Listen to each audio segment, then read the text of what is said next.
सतनाम श्री वाहिगुरु साहिब जीओ। वाहिगुरु जी का खालसा वाहिगुरु जी की फतेह। सतगुरु श्री गुरु नानक देव महाराज जी की कृपा नाल धन धन श्री गुरु गोबिंद सिंह जी महाराज, धन धन श्री गुरु ग्रंथ साहिब जी महाराज जी की कृपा नाल कल का आपां विराग शतक ग्रंथ प्रारंभ कर लिया है, जो कि संस्कृत विच सी विराग शतक ग्रंथ। उसका अनुवाद पंजाबी विच ब्रिज भाषा विच पंडित हरदयाल जी ने किया, जिन्हां सारगताली लिखी। उन्हां बारे कल आपां विचार कीती सी। अज आपां जो ग्रंथ करता भाव जिन्हां दी कृत है विराग शतक, वो महाराजा जोगी राज सिद्ध भरतरी जी हैं। भरतरहरी जां भरतरी जी, ते उन्हां दे जिहड़े संखेप जीवनी आ वो आपां पढ़ांगे, विचारांगे, क्योंकि ये ग्रंथ क्यों लिखना पिया, भरतरी जी के पिता का नाम की सी, ते उन्हां दे माता पिता बारे मतलब फिर भरतरी जी का अपना जीवन कैसा सी, उन्होंने किहड़ियां रचनावां लिखियां, उन्होंने उन्होंने वैराग किवें होया, कित्थे उहदे राजे सन, भरा किन्ने सी वो, ये सारा ही आपां अज जिन्ना क सानूं प्राप्त हुंदा है वो आपां विचार करांगे। सो गुरु महाराज की कृपा नाल विराग शतक ग्रंथ की उथानका पढ़ांगे, क्योंकि कोई भी जिहड़ा ग्रंथ आ उहदे बारे सानूं पता होना योग आ भी ग्रंथ किन्हां दा लिखिया होया ते क्यों लिखिया होया। जदों आपां सारी विचार करांगे तां फिर सानूं सब कुछ पता लगूगा। सो भरतरी जोगी जिहड़े है ਉਹ ਉਜੈਨ ਦੇ ਰਾਜੇ ਸਨ, ਤੇ ਵਿਕਰਮਾਦਿੱਤਿਆ ਇਹਨਾਂ ਦੇ ਭਾਈ ਸਨ, ਭਰਾ ਸਨ।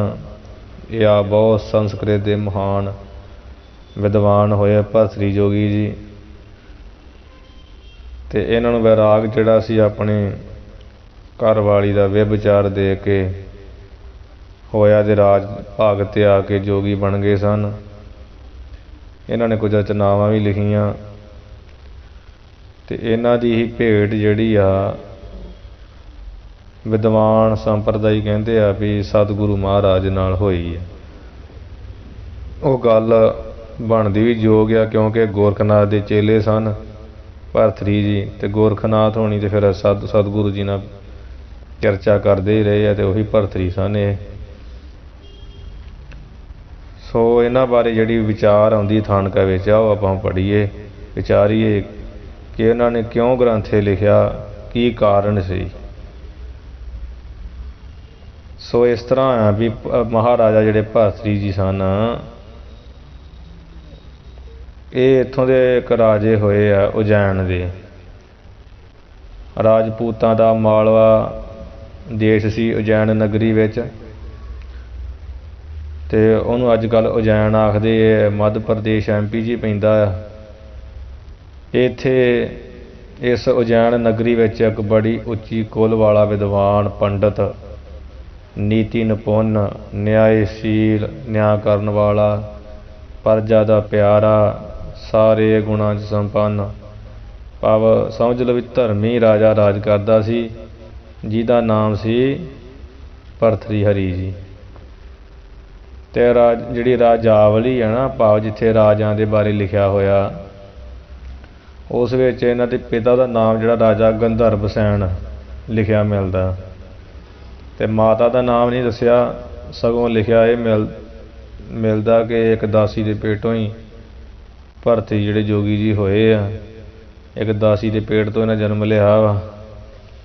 ते असल विच इन्हां दे पिता का नाम जिहड़ा मुख वो गंधर्व सैन ही जिहड़ा दस्सिया जांदा।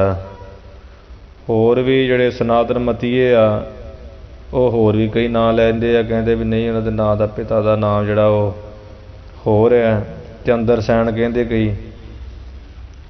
ਅਤੇ ਬਾਕੀ ਸਾਰਾ ਉਹੀ ਦੱਸਦੇ ਆ, ਕਹਿੰਦੇ ਇਹਨਾਂ ਦੇ ਪਿਤਾ ਦਾ ਨਾਮ ਚੰਦਰ ਸੈਨ ਸੀ। ਕੋਈ ਗੰਧਰਵ ਸੈਨ ਕਹਿੰਦਾ, ਪਰ ਮੁੱਖ ਰੂਪ ਵਿੱਚ ਗੰਧਰਵ ਸੈਨ ਜਿਹੜਾ ਨਾ ਇਹੀ ਮੰਨਿਆ, ਗੰਧਰਵ ਸੈਨ।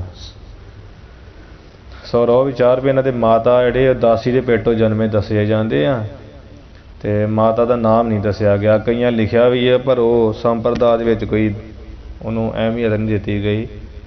ਇਸ ਕਰਕੇ ਆਪਾਂ ਵੀ ਉਸ ਨੂੰ ਕੀ ਲੈਣਾ ਜੋ ਮਹਾਂਪੁਰਸ਼ਾਂ ਨੇ ਨਹੀਂ ਮੰਨਿਆ। ਗੰਧਰਵ ਸੈਨ ਪਿਤਾ ਦਾ ਨਾਮ ਜ਼ਰੂਰ ਮੰਨਿਆ।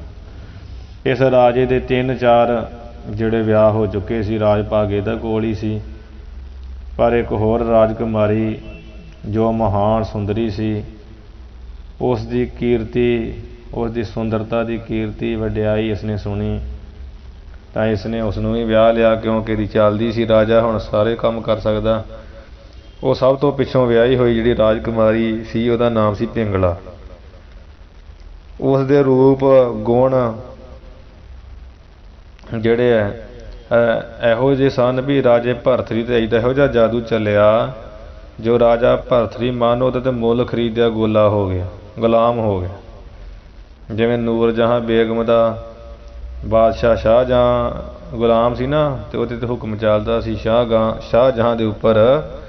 ਇਹੀ ਹਾਲਤ ਇਹਦੀ ਹੋ ਗਈ ਰਾਜੇ ਭਰਥਰੀ ਦੀ। ਅਤੇ ਰਾਣੀ ਪਿੰਗਲਾ ਦੇ ਹੁਕਮ ਵਿੱਚ ਜਦੋਂ ਕਦੋਂ ਰਾਜਾ ਜਿਹੜਾ ਹਾਜ਼ਰ ਹੀ ਰਹਿੰਦਾ ਸੀ।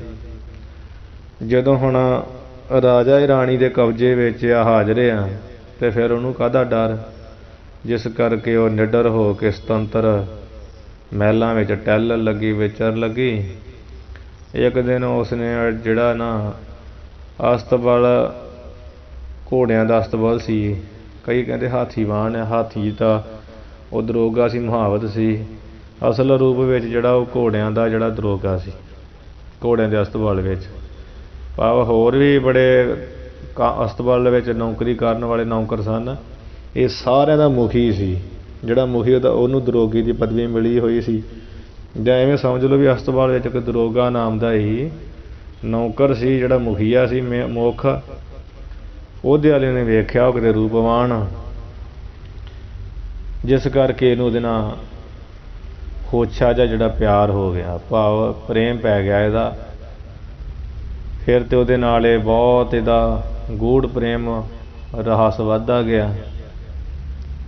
ਇਹ ਪਿੰਗਲਾ ਰਾਣੀ ਦਾ ਦਿਓਰ ਅਤੇ ਮਹਾਰਾਜੇ ਭਰਥਰੀ ਦਾ ਇੱਕ ਛੋਟਾ ਭਰਾ ਸੀ, ਜੋ ਆਪਣੇ ਵੱਡੇ ਭਰਾ ਨੂੰ ਭਾਵ ਭਰਥਰੀ ਹਰੀ ਜੀ ਨੂੰ ਪਿਤਾ ਸਮਾਨ ਸਮਝਦਾ, ਅਤੇ ਰਾਣੀ ਜਿਹੜੀ ਹੈ ਪਿੰਗਲਾ ਇਹਨੂੰ ਆਪਣੀ ਮਾਤਾ ਸਮਾਨ ਸਮਝਦਾ ਸੀ। ਉਹ ਉਹਨਾਂ ਦੀ ਹਰ ਤਰ੍ਹਾਂ ਦਾ ਆਗਿਆ ਦਾ ਪਾਲਣ ਕਰਦਾ, ਜੋ ਕਹਿੰਦੇ ਕਦੀ ਮੋੜਦਾ ਨਹੀਂ ਸੀ। ਇਸੇ ਕਰਕੇ ਮਹਾਰਾਜਾ ਜਿਹੜਾ ਭਰਥਰੀ ਸੀ, ਉਸਨੇ ਪ੍ਰਧਾਨ ਮੰਤਰੀ ਦੀ ਜਗ੍ਹਾ ਇਹਨੂੰ ਦਿੱਤੀ ਹੋਈ ਸੀ। ਅਤੇ ਇਹ ਨਹੀਂ ਸੋਚਦਾ ਵੀ ਮੇਰੇ ਭਰਾ ਨੇ ਮੈਨੂੰ ਮੰਤਰੀ ਥਾਪਿਆ ਅਤੇ ਮੈਂ ਲੰਮੀਆਂ ਤਾਣ ਕੇ ਪਿਆ ਰਹਾਂ। ਇਹ ਵੀ ਹਰੇਕ ਕੰਮ ਨੂੰ ਪੂਰੀ ਯੋਗਤਾ ਨਾਲ ਚਲਾ ਰਿਹਾ। ਇਸ ਦਾ ਨਾਮ ਸੀ, ਜੋ ਭਰਾ ਦਾ ਨਾਮ ਉਹ ਕੀ ਸੀ, ਵਿਕਰਮ ਅਦਿੱਤਿਆ। ਅਤੇ ਇਹ ਵਿਕਰਮ ਅਦਿੱਤਿਆ ਉਹੀ ਪੁਰਸ਼ ਆ, ਮਹਾਂਪੁਰਸ਼, ਜਿਹਨੇ ਰਾਜ ਭਾਗ ਭਰਥਰੀ ਜੀ ਤੋਂ ਵਾਅਦਾ ਕੀਤਾ ਸੀ। ਅਤੇ ਥੋੜ੍ਹੇ ਚਿਰ ਮਗਰੋਂ ਇਹਦਾ ਨਾਮ ਮਹਾਰਾਜਾ ਵਿਕਰਮਾਜੀਤ ਹੋ ਗਿਆ। ਪਹਿਲਾਂ ਵਿਕਰਮਾਦਿੱਤਿਆ, ਫਿਰ ਵਿਕਰਮਾਜੀਤ ਹੋ ਗਿਆ। ਅਤੇ ਇਹ ਨਾਮ ਨਾਲ ਜਗਤ ਵਿੱਚ ਪ੍ਰਸਿੱਧ ਹੋਇਆ, ਅਤੇ ਉਹਦੇ ਨਾਮ ਤੋਂ ਹੀ ਅੱਜ ਜਿਹੜੀ ਸੰਮਤ ਚੱਲ ਰਹੀ ਆ, ਵਿਕਰਮੀ ਸੰਮਤ, ਜੋ ਈਸਵੀ ਸਨ ਤੋਂ 57 ਸਾਲ ਅੱਗੇ ਆ, ਈਸਵੀ ਸਨ 57 ਸਾਲ ਪਿੱਛੇ ਆ। ਗੁਰਮਤ ਦੇ ਵਿੱਚ ਸੰਮਤ ਹੀ ਚੱਲਦੀ ਹੈ। ਸਤਿਗੁਰੂ ਕੇ ਜਿੰਨੇ ਵੀ ਦਿਨ ਦਿਹਾੜੇ ਆਉਂਦੇ ਆ, ਉਹ ਸੰਮਤ ਦੇ ਨਾਲ ਹੀ ਆਪਾਂ ਜਿਹੜੇ ਮੁੱਖ ਸਮਝਦੇ ਹਾਂ। ਸੋ ਰੋਹ ਵਿਚਾਰ ਵੀ ਵਿਕਰਮਾਜੀਤ ਭਰਥਰੀ ਹਰੀ ਦਾ ਭਰਾ ਸੀ, ਜਿੱਤੋਂ ਵਿਕਰਮੀ ਸੰਮਤ ਚੱਲੀ। ਅਤੇ ਸਭ ਤੋਂ ਪਹਿਲਾਂ ਤੁਸੀਂ ਇਹ ਸਮਝ ਲਓ ਵੀ ਇਸ ਹਿਸਾਬ ਦੇ ਨਾਲ ਹੁਣ ਅੱਜ ਕਿੰਨੀ ਵਿਕਰਮੀ ਸੰਮਤ ਆ, 2079 ਸੰਮਤ ਹੈ ਅੱਜ, ਕਿਉਂਕਿ 57 ਸਾਲ ਅੱਗੇ ਹੁੰਦੀ ਹੈ ਨਾ। 57 ਅਤੇ 22 ਕਿੰਨੇ ਹੋ ਗਏ, 79 ਹੋ ਗਏ ਨਾ। 2079 ਸੰਮਤ ਆ। ਬਿਕਰਮੀ। ਤੇ ਭਰਤਰੀ ਜੀ ਸਤਿਗੁਰੂ ਨਾਨਕ ਦੇਵ ਮਹਾਰਾਜ ਜੀ ਨੂੰ ਮਿਲੇ ਆ 1526 ਵਿੱਚ, ਬਿਕਰਮੀ ਵਿੱਚ, ਭਾਵ 1469 ਵਿੱਚ ਸਤਿਗੁਰੂ ਸ੍ਰੀ ਗੁਰੂ ਨਾਨਕ ਦੇਵ ਮਹਾਰਾਜ ਜੀ ਦਾ ਅਵਤਾਰ ਹੋਇਆ। ਫਿਰ ਇਤਿਹਾਸ ਮੁਤਾਬਕ 25-30 ਸਾਲਾਂ ਦੇ ਸਤਿਗੁਰੂ ਮਹਾਰਾਜ ਜਿਹੜੇ ਆ ਸਿੱਧ ਗੋਸ਼ਟ ਹੋਈ ਹੈ ਸਿੱਧਾਂ ਨਾਲ ਸਮੇਰ ਪਰਬਤ 'ਤੇ ਜਦੋਂ ਗਏ ਮਹਾਰਾਜ ਜੀ, ਅਤੇ ਇਸ ਮੁਤਾਬਕ ਮੰਨ ਵੀ 30-35 ਸਾਲ ਦੇ ਸਤਿਗੁਰੂ ਮਹਾਰਾਜ ਜੀ ਨੂੰ ਅਵਤਾਰ ਧਾਰਿਆਂ ਹੋ ਗਏ। ਅਤੇ 1526 ਵਿੱਚ ਮਹਾਰਾਜ ਜੀ ਦਾ ਅਵਤਾਰ ਹੋਇਆ। ਮਤਲਬ ਕੁੱਲ ਮਿਲਾ ਕੇ 1550 ਸੰਮਤ ਸਾਲ। ਹਾਂਜੀ। ਅਤੇ ਉਹ ਤਾਂ ਜਦੋਂ ਰਾਜਾ ਬਿਕਰਮਾਜੀਤ ਗੱਦੀ 'ਤੇ ਬੈਠਾ ਅਤੇ ਕੁਝ ਚਿਰ ਮਗਰੋਂ ਬਾਅਦ ਵਿੱਚ ਸੰਮਤ ਚੱਲਿਆ ਬਿਕਰਮ ਰਾਜੇ ਤੋਂ ਹੀ, ਅਤੇ ਉਹ ਤੋਂ ਪਹਿਲਾਂ ਭਰਤਰੀ ਜੀ ਰਾਜ ਕਰਦੇ ਸਨ। ਮਤਲਬ ਕੁੱਲ ਮਿਲਾ ਕੇ ਜੇ ਵੇਖਿਆ ਜਾਵੇ ਤਾਂ ਭਰਤਰੀ ਜੀ ਦੀ ਉਮਰ 1500-1600 ਸਾਲ ਜਿਹੜੀ ਤਕਰੀਬਨ ਹੈ, ਕਿਉਂਕਿ ਸਤਿਗੁਰੂ ਮਹਾਰਾਜ ਜੀ ਨੂੰ ਮਿਲ ਕੇ ਇਹਨਾਂ ਨੇ ਜਿਹੜਾ ਹੈ ਉਹ ਮੁਕਤੀ ਦੇ ਮਾਰਗ ਨੂੰ ਪਾਇਆ ਸੀ। ਪਹਿਲਾਂ ਉਹ ਪੰਡਤ, ਫਿਰ ਉਹ ਵਿਦਵਾਨ, ਪੰਡਤ ਵਿਦਵਾਨ ਸਨ ਪਹਿਲਾਂ, ਫਿਰ ਨੀਤੀ ਨਿਪੁੰਨ ਰਾਜੇ ਹੋਏ, ਨਿਆਂਕਾਰੀ ਰਾਜ ਭਾਗ ਕਰਦਿਆਂ ਜਿਹੜੇ ਆਪਣੇ ਸਾਰੇ ਕੰਮ ਕੀਤੇ। ਫਿਰ ਵੈਰਾਗੀ ਹੋ ਕੇ ਗੋਰਖਨਾਥ ਨੂੰ ਗੁਰੂ ਧਾਰਨ ਕੀਤਾ, ਯੋਗੀ ਬਣੇ, ਫਿਰ ਕਮਾਈ ਕਰਕੇ ਸਿੱਧ ਬਣੇ, ਗੁਰੂ ਨਾਨਕ ਦੇਵ ਮਹਾਰਾਜ ਜੀ ਨੇ ਮਿਲ ਕੇ ਸਿੱਖ ਬਣੇ ਅਤੇ ਮੁਕਤੀ ਦਾ ਮਾਰਗ ਪਾਇਆ। ਮੁਕਤੀ ਦਾ ਪੰਥ ਜਿਹੜਾ ਉਹ 'ਤੇ ਚੱਲੇ। ਸੋ ਮੁਕਤੀ ਦੇ ਯੋਗ ਹੋਏ ਸੀ ਗੁਰੂ ਮਹਾਰਾਜ ਨੂੰ ਮਿਲ ਕੇ। ਅਤੇ ਜੇ ਬਿਕਰਮੀ ਸੰਮਤ ਤੋਂ ਇਹਨਾਂ ਦੇ ਭਰਾ ਸਨ ਬਿਕਰਮ ਰਾਜਾ, ਅਤੇ ਉਹ ਤੋਂ ਹਿਸਾਬ ਲਾਇਆ ਜਾਵੇ ਤਾਂ ਭਰਤਰੀ ਜੋਗੀ ਜੀ ਦੀ ਜਿਹੜੀ ਉਮਰ ਆ 1500 ਤੋਂ ਉੱਪਰ ਹੀ ਹੈ, ਘੱਟ ਨਹੀਂ ਹੈ ਸਾਲ, ਕਿਉਂਕਿ ਗੋਰਖਨਾਥ ਹੋਣਾ ਦੀ ਉਮਰ ਬਹੁਤ ਸੀ। ਕਈ ਵਿਦਵਾਨ ਕਹਿ ਦਿੰਦੇ ਨਾ ਵੀ 500-600 ਸਾਲ ਸਿੱਧਾਂ ਦੀ ਉਮਰ। ਭਰਤਰੀ ਜੀ ਦੇ ਹਿਸਾਬ ਨਾਲ ਲਾਇਆ ਜਾਵੇ ਤਾਂ 1500 ਤੋਂ ਉੱਪਰ 1600-1700 ਸਾਲ ਘੱਟੋ ਘੱਟ ਵੀ ਇਹਨਾਂ ਦੀ ਉਮਰ ਹੈ। ਸੋ ਰਹੋ ਵਿਚਾਰ ਕਿ ਇਹਨਾਂ ਦੀ ਘਰਵਾਲੀ ਜੋ ਪਿੰਗਲਾ ਸੀ ਰਾਜਾ ਦੀ ਅਤੇ ਬਿਕਰਮਾਜੀਤ ਭਰਾ, ਸਭ ਤੋਂ ਪਹਿਲੇ ਇਹ ਜਿਹੜਾ ਵੀਰ ਵਿਕਰਮਾ ਦਿੱਤਿਆ ਸੀ, ਇਹਨੇ ਰਾਣੀ ਪਿੰਗਲਾ ਦੇ ਜਿਹੜੇ ਵਿਭਚਾਰ ਅਤੇ ਭ੍ਰਿਸ਼ਟ ਕਰਮ ਨੂੰ ਕਰਦਿਆਂ ਇਹਨੂੰ ਵੇਖ ਲਿਆ, ਅਤੇ ਇਸ ਭ੍ਰਿਸ਼ਟ ਕਰਮ ਦੀ ਸੂਚਨਾ ਜਿਹੜੀ ਆ ਉਹ ਆਪਣੇ ਭਰਾ ਨੂੰ ਦਿੱਤੀ, ਜੋ ਕਿ ਪਿੰਗਲਾ ਦੇ ਰਾਜ ਭਾਗ ਵਿੱਚ ਹੀ ਖਚਿਤ ਹੋਇਆ ਸੀ। ਭਾਵ ਪਿੰਗਲਾ ਨੂੰ ਮੰਨਦਾ ਸੀ ਬਹੁਤ ਮਹਾਨ, ਅਤੇ ਉਸ ਨੂੰ ਜਦੋਂ ਦੱਸਿਆ ਵੀ ਵੇਖ ਰਾਜਾ ਮੇਰੇ ਭਰਾ, ਇਹ ਜਿਹੜੀ ਘਰ ਵਾਲੀ ਹੈ ਪਿੰਗਲਾ ਤੇਰੀ, ਭਾਵ ਮੇਰੀ ਭਰਜਾਈ ਜਿਹਨੂੰ ਮੈਂ ਮਾਂ ਸਮਝਦਾ, ਇਹ ਗਲਤ ਆ। ਅਤੇ ਇਹ ਵੇਖ ਲਓ ਘੋੜਿਆਂ ਦਾ ਜਿਹੜਾ ਅਸਤਬਲ ਉਹਦੇ ਵਿੱਚ ਦਰੋਗਾ ਰਹਿੰਦਾ, ਉਹਦੇ ਨਾਲ ਪ੍ਰੇਮ ਪਾਈ ਬੈਠੀ ਹੈ, ਵਿਭਚਾਰ ਕਰ ਰਹੀ ਹੈ। ਹੁਣ ਸੱਚੀ ਗੱਲ ਦੱਸੀ ਰਾਜੇ ਨੂੰ, ਰਾਜਾ ਹੁਣ ਆਪਣੀ ਰਾਣੀ ਨਾਲ ਪ੍ਰੇਮ ਕਰਦਾ, ਉਹਨੂੰ ਇਹਦਾ ਕਹਿਣਾ ਚੰਗਾ ਨਾ ਲੱਗਾ, ਅਤੇ ਜਦੋਂ ਦੱਸਿਆ ਤਾਂ ਬੜਾ ਗੁੱਸਾ ਕਰਕੇ ਅੱਖਾਂ ਲਾਲ ਕਰਕੇ ਉਲਟਾ ਨਿਤਾੜਨਾ ਕੀਤੀ ਵੀ ਵੇਖ ਤੂੰ ਮੇਰਾ ਭਰਾ ਵਾਂ, ਇਸ ਲਈ ਮੈਂ ਚੁੱਪ ਰਹਿੰਦਾ ਵਾਂ ਤੇਰੀ ਇਹ ਕਰਤੂਤ ਸੁਣ ਕੇ, ਤੇਰੀ ਇਹ ਗੱਲ ਸੁਣ ਕੇ। ਤੂੰ ਮੇਰਾ ਛੋਟਾ ਭਰਾ ਇਸ ਲਈ ਮੈਂ ਕਹਿੰਦਾ ਚੁੱਪ ਰਹਿਣਾ ਵਾਂ ਅਤੇ ਤੈਨੂੰ ਕੁਝ ਕਹਿੰਦਾ ਨਹੀਂ। ਜੇ ਕੋਈ ਹੋਰ ਹੁੰਦਾ ਤਾਂ ਸੂਲੀ 'ਤੇ ਟੰਗਵਾ ਦਿੰਦਾ, ਜਿਵੇਂ ਤੂੰ ਅੱਜ ਬੋਲਿਆ, ਭਾਵ ਤੈਨੂੰ ਸੂਲੀ 'ਤੇ ਟੰਗਵਾ ਦਿੰਦਾ। ਤੂੰ ਕਿਵੇਂ ਬਚ ਗਿਆ ਮੇਰੇ ਕੋਲ ਭਰਾ ਹੋਣੇ ਕਰਕੇ। ਕਹਿੰਦਾ ਮੈਂ ਜਾਣਦਾ ਇਹ ਜਿਹੜੀ ਮੇਰੀ ਘਰ ਵਾਲੀ ਪਿੰਗਲਾ ਦੇ ਸਮਾਨ ਅਤੇ ਇਸ ਸਮੇਂ ਵਿੱਚ ਹੋਰ ਕੋਈ ਸਤੀ ਸਵਿਤਰੀ ਹੈ ਹੀ ਨਹੀਂ। ਐਸਾ ਹੀ ਹੈ ਨਾ ਇਸਤਰੀ ਦਾ ਪ੍ਰੇਮ ਜਿਹਦਾ ਪੈ ਜੇ ਉਹਨੂੰ ਇੱਦਾਂ ਹੀ ਲੱਗਦਾ। ਜਦ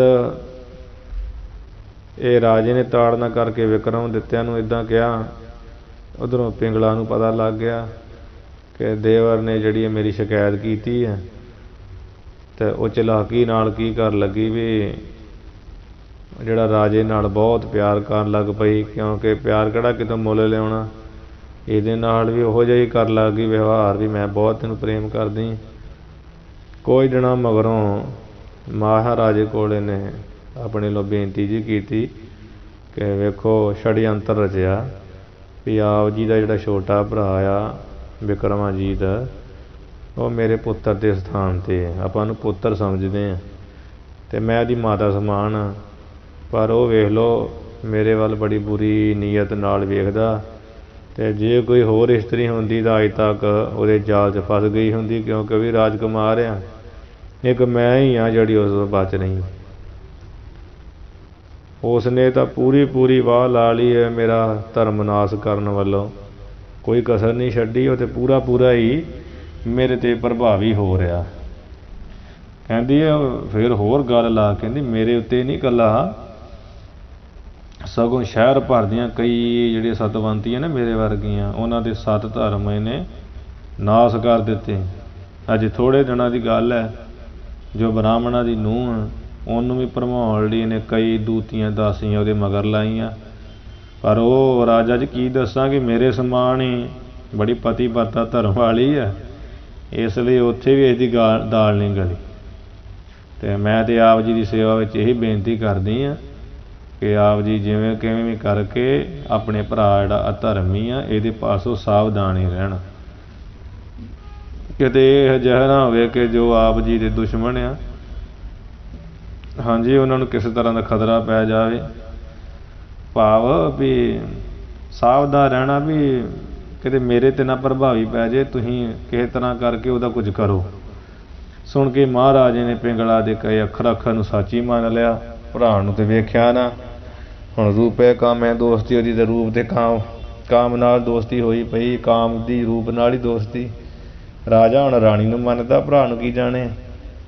फिर राणी पिंगला ने ब्राह्मणा नूं सद के कहा, इधर राजे ने चुगली मारती, उधर ब्राह्मणा नूं भी सद के कहा जिहड़ी नौं सी, कहती तैनूं पता है ना है ब्राह्मणा, जो महाराजा साहब है वो मेरे कहे विच तुरदा, जे तू अपना भला चाहुंदा है ना तो जिवें मैं कहंदी हाँ तू तिवें ही जाके महाराज कोल पुकार करनी, नहीं तो याद रख मैं तेरा घाण बच्चा कोलू पिड़वा देवांगी तो कोई जवाबदारी भी नहीं होएगी, कोई पुछेगा नहीं तैनूं, क्योंकि राजा मेरी मनदा।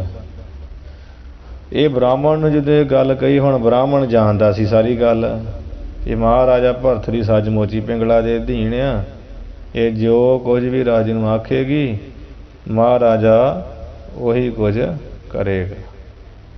उसने अर्ज की, महारानी साहब मैं तुहानूं जवाब की देना, जो तुसीं हुक्म करदे हो मेरे सिर मत्थे मैं खड़े मत्थे मनदा, तुसीं मैनूं कहो मैं की करा। राणी पिंगला ने कहा कि तू करना यह आ कि महाराजा भरथरी जी है जो ਉਹਦੇ दरबार विच जाके एक फरियाद करनी,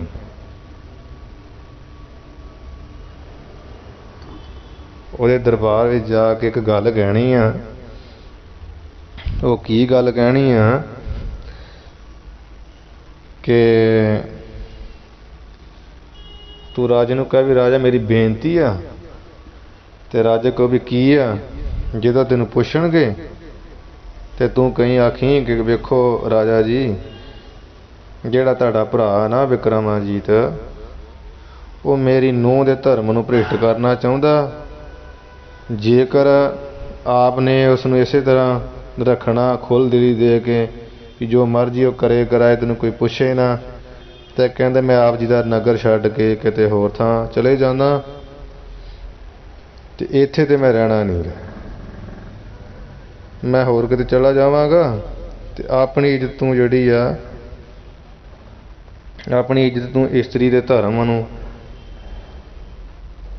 मैं इत्थों कहंदा भी चले जाना वा, ते मैं क्योंकि मैं हुण अपनी नूंह ठीक आ ਉਹਦੀ इज्जत नूं भ्रष्ट ते होण नहीं देना चाहुंदा, ते ना मैं अपने धर्म नूं नष्ट होण देना। पर याद रखी कि किसी तरह का लिहाज वगैरह विच ना आवी। मतलब ये राणी कह रही भी इहो जी गल्लां कह देणियां तूं कि मैं वेखा मैं तो चला जाना, तो तू अपनी जिहड़ी इस्तरी है उन्होंने भी बचा के रखी, तेरा भरा ते जिहड़ा आचरण कोई ठीक नहीं है। तो राणी कहती भी इहो जी तू गल्लां कह देवीं उन्होंने, तो फिर आपे राजा जो करे। अगला दिन जो चढ़िया ये ब्राह्मण ने जाके महाराजे के दरबार विच राणी पिंगला दे पढ़ाए हुए सबक नूं सगों एक की दो की बहुत ही मसाले ला ला के महाराजे ने सुना दिता। ਜਿਸ ਨੂੰ ਸੁਣਦਿਆਂ ਹੀ ਮਹਾਰਾਜੇ ਨੂੰ ਬੜਾ ਕ੍ਰੋਧ ਆਇਆ ਵੀ ਹੱਦ ਹੋ ਗਈ ਹੈ। ਉਹ ਮੈਂ ਭਰਾ ਆਪਣੇ ਨੂੰ ਭਰਾ ਮੰਨਦਾ, ਪ੍ਰਧਾਨ ਮੰਤਰੀ ਪੁਣਾ ਦਿੱਤਾ, ਇਹ ਕੀ ਕਰ ਰਿਹਾ? ਜੇ ਗੰਦ ਪਾ ਰਿਹਾ, ਮੈਂ ਨਿਆਂਕਾਰੀ ਹਾਂ, ਇਹ ਪੂਰੇ ਰਾਜ 'ਚ ਹੀ ਗੰਦ ਪਾ ਰਿਹਾ। ਰਾਜੇ ਨੇ ਕੋਈ ਜਿਹੜੀ ਹੈ ਪੜਤਾਲ ਨਾ ਕੀਤੀ ਅਤੇ ਆਪਣੇ ਛੋਟੇ ਭਰਾ ਬਿਕਰਮਾਜੀਤ ਨੂੰ ਦੇਸ ਨਿਕਾਲੇ ਦਾ ਹੁਕਮ ਦੇ ਦਿੱਤਾ ਕਿ ਤੂੰ ਮੇਰੇ ਰਾਜ ਭਾਗ 'ਚੋਂ ਨਿਕਲ ਜਾ। ਆਪਣੇ ਬੱਚੇ ਬੁੱਚੇ ਲੈ ਕੇ ਵਿਆਹਿਆ ਸੀ ਉਹ ਵੀ।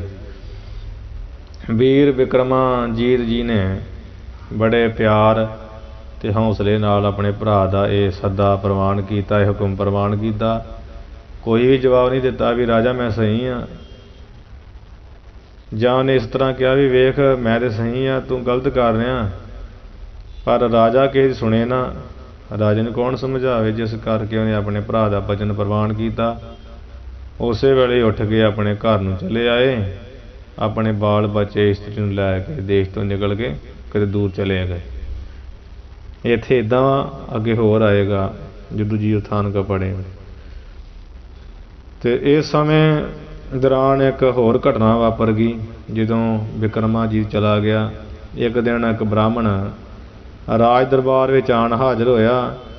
ਉਸ ਨੇ ਮਹਾਰਾਜੇ ਭਰਥਰੀ ਕੋਲ ਅਰਜ਼ ਕੀਤੀ ਕਿ ਰਾਜਾ, ਅੱਜ ਤੋਂ 25 ਵਰ੍ਹੇ ਪਹਿਲੇ ਦੀ ਗੱਲ ਹੈ, ਮੈਂ ਪੱਕਾ ਸੰਕਲਪੀ ਹੋ ਕੇ ਦੇਵਤੇ ਨੂੰ ਪ੍ਰਸੰਨ ਕਰ ਲਈ ਤਪ ਕਰਨ ਲੱਗਾ ਸਾਂ ਵੀ ਤਪ ਕਰਾਂਗਾ ਅਤੇ ਦੇਵਤਾ ਪ੍ਰਸੰਨ ਕਰਾਂਗਾ। ਰਾਜਾ ਮੈਂ ਤਪ ਕੀਤਾ, ਉਹ ਦੇਵਤਾ ਹੁਣ ਪ੍ਰਸੰਨ ਹੋਇਆ ਅਤੇ ਉਸਨੇ ਐਸੀ ਕਿਰਪਾ ਕੀਤੀ ਕਿ ਮੈਨੂੰ ਅਮਰ ਫਲ ਦਿੱਤਾ ਵੀ ਇਹਨੂੰ ਛਕੋ ਅਤੇ ਤੁਸੀਂ ਅਮਰ ਹੋ ਜਾਓਗੇ, ਮਰੋਗੇ ਨਹੀਂ।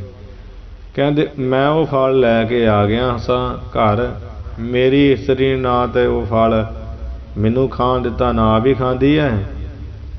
ਅਤੇ ਉਹਦਾ ਇਹ ਕਹਿਣਾ ਵਾ ਕਿ ਅਸੀਂ ਅੰਨ ਧਨ ਤੋਂ ਤਾਂ ਅੱਗੇ ਦੁਖੀ ਹਾਂ, ਜੇ ਅਮਰ ਫਲ ਖਾ ਲਿਆ ਤਾਂ ਸਾਡਾ ਤਾਂ ਦੁੱਖ ਹੋਰ ਵੀ ਵੱਡਾ ਹੋ ਜਾਊਗਾ। ਚਲੋ ਹੁਣ ਤਾਂ ਆਸ ਆ ਵੀ ਚਲੋ ਮੌਤ ਸਾਨੂੰ ਆ ਹੀ ਜਾਣੀ, ਭੁੱਖ ਨੰਗ ਦੇ ਦੁੱਖ ਤੋਂ ਛੁਟਕਾਰਾ ਕਰਾ ਹੀ ਦੇਵੇਗੀ, ਮੌਤ ਆ ਹੀ ਜਾਣੀ ਛੇਤੀ। ਪਰ ਜੇ ਫਲ ਖਾ ਲਿਆ, ਅਮਰ ਹੋ ਗਏ, ਸਾਡੀ ਮੌਤ ਜਿਹੜੀ ਹੋਣੀ ਨਹੀਂ ਆ, ਸਗੋਂ ਨੰਗ ਭੁੱਖ ਦਾ ਦੁੱਖ ਦੂਣਾ ਚੋਣਾ ਹੋ ਜਾਣਾ ਅਤੇ ਉਹ ਕਿਸੇ ਤਰ੍ਹਾਂ ਸਹਾਰਿਆ ਨਹੀਂ ਜਾਵੇਗਾ। ਇਸ ਲਈ ਉਮਰ ਦੀ ਵਿਚਾਰ ਇਹ ਆ ਕਿ ਜੋ ਮੈਂ ਇਹ ਫਲ ਆਪ ਨੂੰ ਦੇਵਾਂ ਤਾਂ ਕਿ ਆਪ ਉਸ ਨੂੰ ਖਾ ਕੇ ਅਮਰ ਹੋ ਜਾਓ ਅਤੇ ਧਰਮ ਦਾ ਰਾਜ ਕਰੋ। ਉਸ ਦੇ ਬਦਲੇ ਵਿੱਚ ਤੁਸੀਂ ਮੈਨੂੰ ਪੈਸਾ ਧੇਲਾ ਦੇ ਦਿਓ ਤਾਂ ਕਿ ਸਾਡੀ ਨੰਗ ਭੁੱਖ ਦੂਰ ਹੋ ਜਾਏ।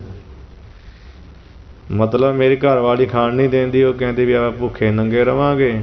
ਅਤੇ ਰਾਜਾ ਮੇਰੀ ਇਹ ਤੁਹਾਡੇ ਅੱਗੇ ਫਰਿਆਦ ਆ ਵੀ ਮੇਰੇ ਮਨ 'ਚ ਵੀ ਇੱਛਾ, ਮੇਰੀ ਘਰ ਵਾਲੀ ਦੀ ਵੀ ਇੱਛਾ ਹੈ, ਇਹ ਰਾਜਨ ਨੂੰ ਦਿੱਤਾ ਜਾਵੇ ਫਲ, ਕਿਉਂਕਿ ਰਾਜਾ ਨਿਆਂਕਾਰੀ ਹੈ, ਤਾਂ ਜੋ ਲੋਕਾਂ ਦਾ ਭਲਾ ਕਰੂਗਾ, ਜਿੰਨੀ ਵੱਧ ਉਮਰ ਜੀਊਗਾ ਹੋਰਨਾਂ ਨੂੰ ਵੀ ਸੁਖੀ ਰੱਖੂਗਾ, ਕਿਉਂਕਿ ਦੂਜੇ ਰਾਜੇ ਤੋਂ ਕੀ ਉਮੀਦ ਕਰਨੀ ਵੀ ਕੈਸਾ ਹੋਏਗਾ। ਸੋ ਮੇਰੀ ਇਹ ਬੇਨਤੀ ਹੈ ਵੀ ਤੁਸੀਂ ਅਮਰ ਫਲ ਲੈ ਲਓ ਅਤੇ ਮੈਨੂੰ ਬਣਦਾ ਜਿਹੜਾ ਧਨ ਪੈਸਾ ਦੇ ਦਿਓ ਤਾਂ ਜੋ ਰਹਿੰਦੀ ਉਮਰ ਅਤੇ ਨੰਗ ਭੁੱਖ ਤੋਂ ਦੂਰ ਰਹਿ ਕੇ ਕੱਟੀ। ਰਾਜੇ ਭਰਥਰੀ ਜੀ ਨੇ ਸੁਣ ਕੇ ਪੰਡਿਤ ਪਾਸੋਂ ਉਹ ਅਮਰ ਫਲ ਲੈ ਲਿਆ, ਬੜੀਆਂ ਗਿੱਟੀਆਂ ਗਿਣ ਕੇ, ਮਨ 'ਚ ਕਈ ਗੱਲਾਂ ਸੋਚ ਕੇ, ਅਤੇ ਉਸ ਬ੍ਰਾਹਮਣ ਨੂੰ ਕਈ ਕਹਿੰਦੇ ਲੱਖਾਂ ਮੋਹਰਾਂ ਦੇ ਦਿੱਤੀਆਂ, ਐਸਾ ਦੱਸਿਆ ਜਾਂਦਾ, ਜਿਸ ਨਾਲ ਬ੍ਰਾਹਮਣ ਦੇਵਤਾ ਵੀ ਪ੍ਰਸੰਨ ਹੋ ਗਿਆ ਅਤੇ ਘਰ ਨੂੰ ਚਲਾ ਗਿਆ। ਇੱਧਰ ਰਾਜਾ ਭਰਥਰੀ ਬੜਾ ਖੁਸ਼ ਆ ਵੀ ਅਮਰ ਫਲ ਆ, ਚਲੋ ਆਪਣੀ ਰਾਣੀ ਪਿੰਗਲਾ ਨੂੰ ਦੇ ਦੇਣਾ। ਅਤੇ ਰਾਜੇ ਨੇ ਉਹ ਅਮਰ ਫਲ ਆਪ ਤੇ ਖਾਧਾ ਨਾ, ਆਪਣੇ ਜਿਹਨੂੰ ਹੁਣ ਪ੍ਰੇਮ ਹੋਏ ਬੰਦਾ ਪਹਿਲਾਂ ਚੀਜ਼ ਉਹਨੂੰ ਦੇਣੀ ਚਾਹੁੰਦਾ। ਇਹਨੂੰ ਪਿਆਰੀ ਸੀ ਪਿੰਗਲਾ ਰਾਣੀ, ਇਹਨੇ ਉਹਨੂੰ ਜਾ ਦਿੱਤਾ। ਰਾਣੀ ਨੇ ਕਿਹਾ ਰਾਜਾ ਜੀ ਚਲਾਕੀ ਜਿਹੀ ਖੇਡੀ ਆਪਣੇ ਵੱਲੋਂ, ਕਿਉਂਕਿ ਉਹਦੇ ਮਨ 'ਚ ਹੋਰ ਗਿੱਟੀਆਂ ਚੱਲ ਪਈਆਂ। ਜਦੋਂ ਅਮਰ ਫਲ ਕਿਹਾ ਵੀ ਤੂੰ ਖਾਏਂਗੀ, ਜਵਾਨ ਰਹੇਂਗੀ ਅਤੇ ਮਰੇਂਗੀ। ਹਾਂ ਰੂਪੇ ਕਾਮੇ ਦੋਸਤੀ ਅਤੇ ਜਵਾਨੀ ਹਰੇਕ ਬੰਦਾ ਮਨ ਮੰਗਦਾ, ਵਡੇਪਾ ਤਾਂ ਕੋਈ ਨਹੀਂ ਮੰਗਦਾ। ਉਹਨੇ ਹੋਰ ਗੱਲਾਂ ਵਿਚਾਰ ਕੇ ਕਹਿੰਦੀ ਰਾਜਨ ਕੋਈ ਗੱਲ ਨਹੀਂ, ਆ ਫਲ ਤੁਸੀਂ ਨਾ ਇੱਥੇ ਰੱਖ ਦਿਓ, ਮੈਂ ਨਹਾ ਧੋ ਕੇ ਛਕ ਲਵਾਂਗੀ। ਰਾਜਾ ਤਾਂ ਉੱਥੋਂ ਚਲਾ ਗਿਆ ਵੀ ਠੀਕ ਹੈ। ਇਹਨੇ ਮਗਰੋਂ ਅਮਰ ਫਲ ਚੁੱਕਿਆ ਅਤੇ ਆਪਣੇ ਮਿੱਤਰ ਨੂੰ ਸੱਦ ਕੇ ਅਤੇ ਉਹ ਫਲ ਦਰੋਗੇ ਨੂੰ ਦੇ ਦਿੱਤਾ। ਅਸਤਪਾਲ ਜੋ ਘੋੜਿਆਂ ਦਾ ਮੁਖੀਆ ਸੀ ਅਸਤਪਾਲ ਵਿੱਚ, ਕਈ ਕਹਿੰਦੇ ਹਾਥੀਵਾਨ ਸੀ, ਮੁਹਾਵਤ ਸੀ, ਪਰ ਅਸਲ ਵਿੱਚ ਉਹ ਘੋੜਿਆਂ ਦਾ ਹੀ ਜਿਹੜਾ ਪਾਲਕ ਸੀ, ਦਰੋਗਾ ਹੀ ਸੀ।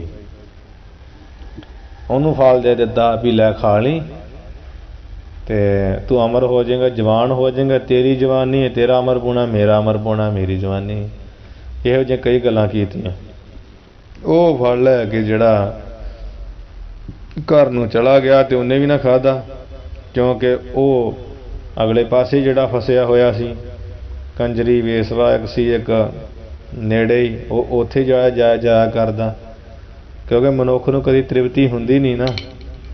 ਵੈਸੇ ਵੀ ਜਿਹੜਾ ਮਨ ਆ ਉਹ ਕਦੀ ਜੋ ਪਾਸ ਹੈ ਉਹਦੇ 'ਤੇ ਕੋਈ ਸੰਤੁਸ਼ਟ ਨਹੀਂ ਹੁੰਦਾ।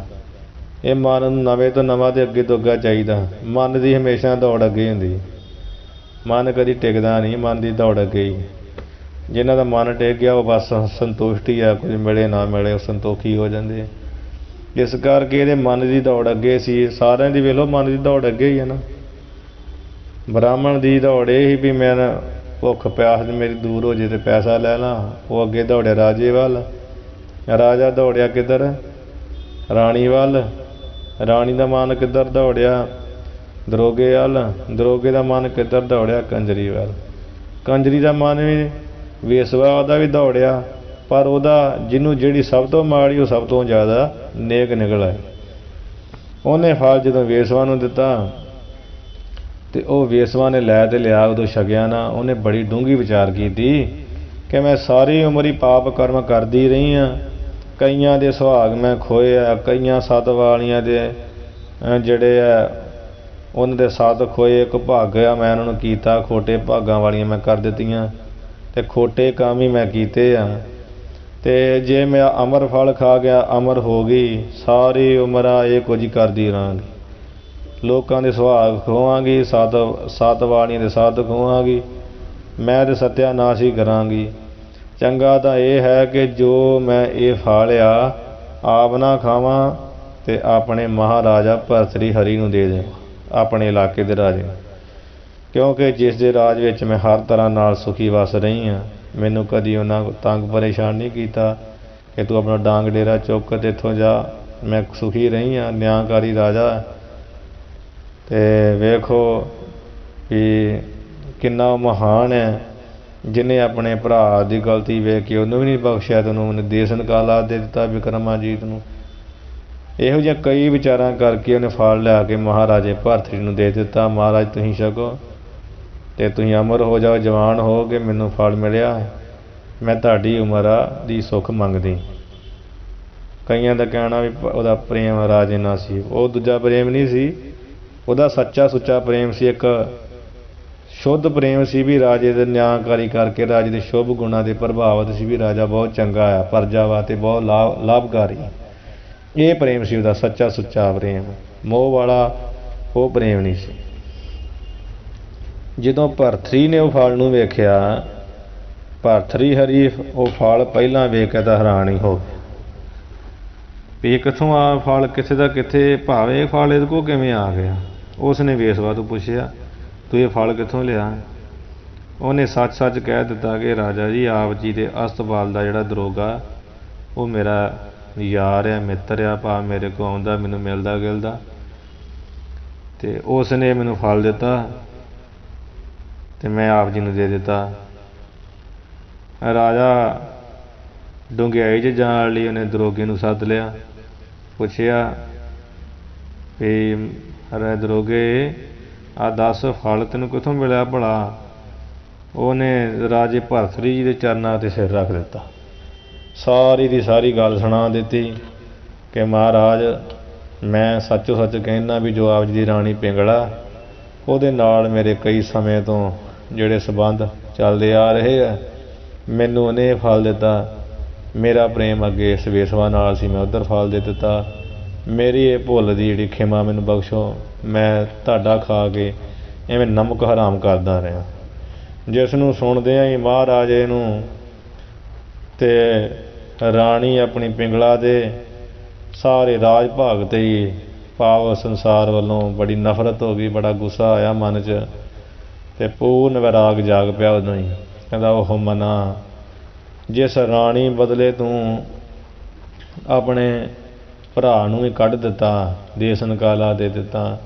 जिस राणी बदले, जिस राणी के प्रेम च पै के तू कभी परमेश्वर नूं याद भी नहीं किया, ते जिस नूं तू अमर फल भी देना चाहे भी मैं मर जूँ कोई गल नहीं, मेरी राणी सदा कायम अमर रहे, इन्ना तू सुख दिता उन्होंने, वो तेरा की उन्हें दस मुल पाया। इस तरह की कई गल्लां विचार के संसार वालों नफरत हो गई। राणी पिंगला नूं ते पुछण की कोशिश समझ लो कीती नहीं है की पुछना, जो गल ही सिरे ते मुका दी दरोगे ने भी मेरा इस तरह प्रेम है उहदे नाल। राजे ने तो पूर्ण वैराग हो गया, बड़ा मन च कोसिया ते कहन लगा भी मंत्रियों ने बुला लिया ने सारियां नूं, बिरद जिहड़े बिरद जवान जिन्ने मंत्री वजीर सन, कहंदा ये राज भाग सांभो, मैं भी इत्थों जांदा हाँ, मैं इत्थे रहना नहीं। बड़ा रोकण भी तू राजा जी ना जाओ, चलो तुहाडियां बहुत राणियां, पर राजा बेचारा अंदर ही अंदर सोचदा, क्योंकि जिन्हों सालां बधी जिस दी औरत का प्रेम किसी दूसरे मर्द ना होवे ते ओह संबंध करती रही होवे दूसरे मर्द नाल, वो किवें भुल सकदा। राजे दे मन च ओहो ही ख्याल बार बार आ रहे सन भी ओह मना ये किहो जी स्त्री आ, ये किहो जी जिहड़ी है ये त्रीआ वा जिहदे प्रेम च तू खच ते ये अगे खचत आ, पा मेरे को सारा कुछ होंदिया होया भी अगे दी तृष्णा नहीं मरी, ते मना की आस रखनी ये तो की आस रखनी जिन्हों सब कुछ दिता, ते फिर भी ये दूसरे पासे इहदा ध्यान ये बेविचार कमाउण नूं तैयार आ, ते मना गां भी इन्हां नूं रख के ते इन्हां को रह के करना की। उस नूं जिहड़े रोज़ करन दे संबंध याद मुड़ मुड़ आउण लगे, जिस करके राज नूं बड़ा वैराग होया, ते कहंदा भी ओह मना मैं अपने भरा नूं देश तो कढ़ के दुखी कीता, ये बड़ी माड़ी कीती है, हे मंत्रियो नूं बुलाओ राजगद्दी ते बिठाओ। ते इन्नी गल कहंदे हे राजा जिहड़ा आ दरबार विच उन्हें राजा वाले कपड़े कुपड़े पोशाके उतार दिते, एक जिहड़ी लंगोटी माता दी ओह पहन के ते गोरख कोल चले गए सन, गोरखनाथ को। ये भी अगे आपां जदों थानका दूजी पढ़ांगे दसांगे भी गोरखनाथ पहलां ही गोरखनाथ नाल दा मेल मिलाप होया सी शिकार खेडदिआं, जिस करके ने वादा कीता सी उह दिन आ गया, ते गोरखनाथ को तां ही चले गए सन। महाराजा भरथरी जिन्हों पूर्ण वैराग होया, जिहदा सदका किड्डी लंबी उम्र दे भोगदियां कई साधना करदियां अपने गुरु गोरखनाथ दे भजनां दे फुੱਲ चढ़ाउंदियां कई ਪ੍ਰੀਖਿਆਵਾਂ पास कीतियां।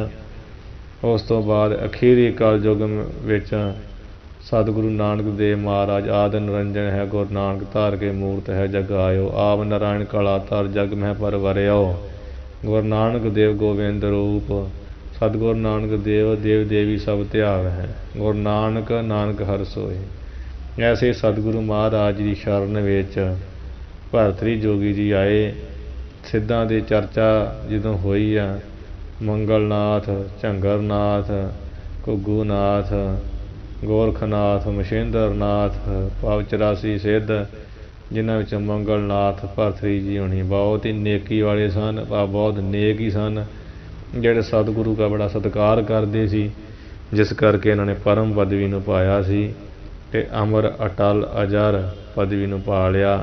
अज भी अमर अटल अजर भरतरी जोगी जी हैं, पाक गुरु के सिख होए हैं, जिन्हां दे संबंध विच गुरबाणी के शब्द भी सतगुरु महाराज ने उचारे हुए आ, वारां च आउंदे आ और रागां विच आउंदे कुछ शब्द नाम लै के महाराज जी ने जिहड़ा है संबोधन किया है।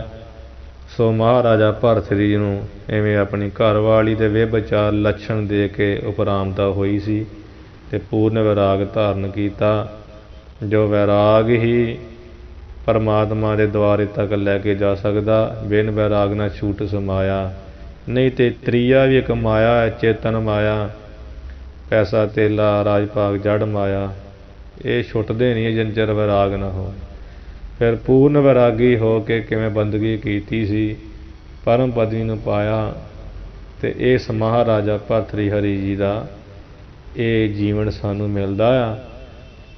ते उथानका इस ग्रंथ दी इवें आ ਤੇ ਇਸ ਕਾਰਨ ਕਰਕੇ ਜਦੋਂ ਵੈਰਾਗ ਹੋਇਆ, ਫਿਰ ਵੈਰਾਗ ਵਿੱਚ ਭੇਜ ਕੇ ਉਹਨਾਂ ਨੇ ਇਹ ਸੰਸਕ੍ਰਿਤ ਦਾ ਇੱਕ ਗ੍ਰੰਥ, ਜੋ ਬਹੁਤ ਵਿਦਵਾਨ ਸਨ ਆਪ, ਤੇ ਇਹ ਵੈਰਾਗ ਸ਼ਤਕ ਗ੍ਰੰਥ ਲਿਖਿਆ। ਭਾਵ ਵੈਰਾਗ ਦੇ ਸ਼ਤਕ ਕਈ 100 ਸ਼ਲੋਕ ਲਿਖੇ, ਕਿਉਂਕਿ ਮਹਾਰਾਜਾ ਭਰਥਰੀ ਜੀ ਨੇ ਆਪਣੇ ਪਹਿਲੇ ਸਮੇਂ ਵਿੱਚ ਜਦੋਂ ਰਾਜ ਭਾਗ ਕਰਦੇ ਰਹੇ ਆ, ਉਦੋਂ ਨੀਤੀ ਸ਼ਤਕ ਲਿਖਿਆ। ਭਾਵ ਰਾਜਨੀਤੀ ਦੇ 100 ਸ਼ਲੋਕ, ਕਿਵੇਂ ਰਾਜ ਭਾਗ ਕਰਨਾ। ਫਿਰ ਜਦੋਂ ਰਾਣੀਆਂ ਦੇ ਨਾਲ ਸ਼ਾਦੀਆਂ ਕੀਤੀਆਂ, ਰਾਣੀਆਂ ਹੋਈਆਂ, ਅਤੇ ਉਹਨਾਂ ਦੇ ਨਾਲ ਸਰੀਰਕ ਸੰਬੰਧ ਕਰਦੇ ਰਹੇ, ਅਤੇ ਉਹਨਾਂ ਦੇ ਨੈਣ ਨਕਸ਼ ਜਿਹੜੇ ਵੇਖਦੇ ਰਹੇ ਸ਼ਿੰਗਾਰ ਕਰਦੀਆਂ ਰਾਣੀਆਂ ਨੂੰ, ਉਸ ਉੱਪਰ ਸ਼ਿੰਗਾਰ ਸ਼ਤਕ ਗ੍ਰੰਥ ਲਿਖਿਆ। ਭਾਵ ਸ਼ਿੰਗਾਰ ਦੀ 100 ਸ਼ਲੋਕ, ਅਤੇ ਰਾਜ ਭਾਗ ਵਿੱਚ ਰਹਿੰਦੇ ਨੀਤੀ ਦੇ 100 ਸ਼ਲੋਕ, ਅਤੇ ਵੈਰਾਗ ਨੂੰ ਪ੍ਰਾਪਤ ਕਰਕੇ ਵੈਰਾਗ ਸ਼ਤਕ ਜਿਹੜਾ ਲਿਖਿਆ, ਅਤੇ ਆਪਣੇ ਮਨ ਦੇ ਭਾਵ ਇਹਨਾਂ ਗ੍ਰੰਥਾਂ ਵਿੱਚ ਪ੍ਰਗਟ ਕੀਤੇ। ਵੈਰਾਗ ਸ਼ਤਕ ਜਿਹੜਾ ਗ੍ਰੰਥ ਆ, ਇਸ ਨੂੰ ਚੂਹਣੀਆਂ ਨਗਰ ਦੇ ਰਹਿਣ ਵਾਲੇ ਮਹਾਨ ਵਿਦਵਾਨ ਕਵੀ ਰਾਜ ਸ਼੍ਰੀਮਾਨ ਪੰਡਿਤ ਹਰਦਿਆਲ ਜੀ ਨੇ ਬ੍ਰਿਜ ਭਾਸ਼ਾ ਵਿੱਚ ਤਿਆਰ ਕੀਤਾ, ਅਤੇ ਜਿਸ ਨੂੰ ਅੱਗੇ ਤੋਂ ਅੱਗੇ ਗੁਰੂ ਪੰਥ ਦੇ ਵਿਦਵਾਨਾਂ ਨੇ ਫਿਰ ਪੰਜਾਬੀ ਵਿੱਚ ਕੀਤਾ ਅਨੁਵਾਦ। ਬ੍ਰਿਜ ਭਾਸ਼ਾ ਥੋੜ੍ਹੀ ਹੁੰਦੀ ਹੈ ਜਿਹੜੀ ਕਠਿਨ, ਕਈ ਵਿਦਿਆਰਥੀ ਨੂੰ ਨਹੀਂ ਸਮਝ ਆਉਂਦੀ। ਫਿਰ ਮਹਾਂਪੁਰਸ਼ਾਂ ਨੇ ਹੋਰ ਕਈਆਂ ਨੇ ਜਿਨ੍ਹਾਂ ਟੀਕੇ ਲਿਖੇ ਵੈਰਾਗ ਸ਼ਤਕ 'ਤੇ, ਉਹਨਾਂ ਨੇ ਪੰਜਾਬੀ ਵਿੱਚ ਕਰ ਕਰਕੇ ਅਤੇ ਕੌਮ ਵਿੱਚ ਗੁਣੀ ਗਿਆਨੀਆਂ ਦਾ ਭਲਾ ਕੀਤਾ। ਸੋ ਇਹ ਵੈਰਾਗ ਸ਼ਤਕ ਦੀ ਉਥਾਨਕਾ ਸਤਿਗੁਰੂ ਮਹਾਰਾਜ ਦੀ ਕਿਰਪਾ ਨਾਲ ਆਪਾਂ ਪੜ੍ਹੀ ਆ। ਜਿਹੜੀ ਦੂਸਰੀ ਉਥਾਨਕਾ ਥੋੜ੍ਹਾ ਫਰਕ ਆ, ਇਸ ਪ੍ਰਕਾਰ ਆ, ਜਿਹੜੇ ਕੋਈ ਹਿੰਦੂ ਸਨਾਤਨ ਮਤੀਏ ਜਿਹੜੇ ਪੜ੍ਹਨ ਵਾਲੇ ਆਪਣੇ ਇਸ ਸੰਪਰਦਾਈ ਆ ਨਾ, ਉਹ ਪੜ੍ਹਦੇ ਉਹ ਥੋੜ੍ਹਾ ਹੋਰ ਬਦਲਵੇਂ ਰੂਪ 'ਚ ਉਥਾਨਕਾ। ਉਹਨਾਂ ਦਾ ਭਾਵ ਕਹਿਣਾ ਭਰਥਰੀ ਜੀ ਦਾ ਜੀਵਨ, ਉਹ ਵੀ ਆਪਾਂ ਇੰਨੀ ਕੀ ਹੈ, ਉਹ ਵੀ ਇੰਨਾ ਕੁ ਸਮਾਂ ਲੱਗੇਗਾ, ਉਹ ਵੀ ਆਪਾਂ ਕੱਲ੍ਹ ਪੜ੍ਹ ਲਵਾਂਗੇ। ਕਿਉਂਕਿ ਜਦੋਂ ਗ੍ਰੰਥ ਪ੍ਰਾਰੰਭ ਹੀ ਕਰ ਲਿਆ, ਤਾਂ ਫਿਰ ਜਿੰਨਾ ਕੁ ਮਿਲੇ ਉਹ ਲੈ ਲੈਣਾ ਚਾਹੀਦਾ ਹੈ। ਜੋ ਸਾਰ ਸਿਧਾਂਤ ਪ੍ਰਾਪਤ ਹੋਵੇ ਪ੍ਰਾਪਤ ਕਰਨਾ ਚਾਹੀਦਾ। ਸੋ ਆਪਾਂ ਉਹ ਕੱਲ੍ਹ ਪੜ੍ਹਾਂਗੇ। ਅੱਜ ਇੱਥੇ ਆਪਾਂ ਕਥਾ ਨੂੰ ਵਿਸ਼ਰਾਮ ਦਈਏ। ਪੰਡਿਤ ਹਰਦਿਆਲ ਜੀ ਨੇ ਜੋ ਪਰਉਪਕਾਰ ਕੀਤਾ, ਉਸ ਨੂੰ ਆਪਾਂ ਭੁੱਲ ਨਹੀਂ ਸਕਦੇ। ਵੈਰਾਗ ਸ਼ਤਕ 'ਤੇ ਆਪਾਂ ਗ੍ਰੰਥ ਦੀ ਪ੍ਰਾਰੰਭਤਾ ਜਿਹੜੀ ਹੈ ਗੁਰੂ ਸਾਹਿਬ ਦੀ ਕਿਰਪਾ ਨਾਲ ਕੀਤੀ। ਮਹਾਰਾਜ ਕਿਰਪਾ ਕਰਨ ਜੀ। ਸੋ ਅੱਜ ਆਪਾਂ ਉਥਾਨਕਾ ਜਿਹੜੀ ਪੜ੍ਹ ਲਈ ਹੈ, ਇਹ ਸੂਖਮ ਰੂਪ ਵਿੱਚ ਹੀ ਮਿਲਦੀ ਹੈ। ਇਹਨਾਂ ਦੇ ਸੰਬੰਧ ਵਿੱਚ ਭਰਥਰੀ ਹਰੀ ਜੀ ਦੇ ਸੰਬੰਧ ਵਿੱਚ ਡਾਕਟਰ ਭਾਈ ਵੀਰ ਸਿੰਘ ਜੀ ਨੇ ਵੀ ਬੜਾ ਸੋਹਣਾ ਇੱਕ ਗ੍ਰੰਥ ਲਿਖਿਆ ਹੈ। ਉਹਦੇ ਵਿੱਚ ਵੀ ਇਹਨਾਂ ਦਾ ਜੀਵਨ ਕਾਫੀ ਮਿਲ ਜਾਂਦਾ ਹੈ। ਸਰੋ ਵਿਚਾਰ ਭੁੱਲਾਂ ਚੁੱਕਾਂ ਦੀ ਖਿਮਾ ਜੀ, ਵਿਚਾਰਾਂ ਦੀ ਸਮਾਪਤੀ ਹੈ। ਵਾਹਿਗੁਰੂ ਜੀ ਕਾ ਖਾਲਸਾ, ਵਾਹਿਗੁਰੂ ਜੀ ਕੀ ਫਤਿਹ।